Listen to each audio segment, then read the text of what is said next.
Қазақстан Республикасы Ішкі істер министрлігі Қарағанды академиясына оқуға шақырамыз. Тегін білім. Қазақстан Республикасы Ішкі істер министрлігі Қарағанды академиясы құқық қорғау қызметі мамандығы бойынша кадрларды мамандандыруға дайындайды. Сотқа дейінгі тергеу, тергеушілер, анықтаушылар, жедел криминалистік қызмет, криминалистер, ұлттық бірыңғай тестілеуге сәйкес 60 балл жинау қажет. Әр пәннен кемінде 5 балл. ұбт тапсыру үшін бағытталған пәндер түлектердің таңдауында.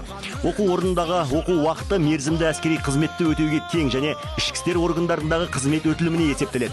Оқу мерзімі 4 жыл. Оқу барысында тыңдаушылар казарма жағдайында болады. 3 мезгіл ыстық тамақпен және нысанды киіммен қамтамасыз етіледі және шәкіртақы алады. Осының бәрі Ішкі істер министрлігінің есебінен, яғни тегін түрде.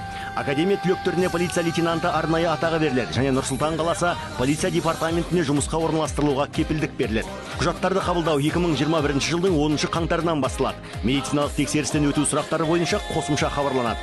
Ішкі істер министрі жоғары оқу мекемесіне тапсыру ережелері бойынша толық ақпаратты берілген телефон нөмірлері арқылы білуге болады.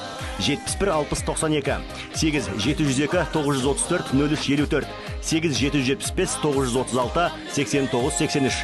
Мекен жайы Нұр-Сұлтан қаласы, Бейбітшілік көшесі 19, Нұр-Сұлтан қаласы полиция департаменті 22 кабинет.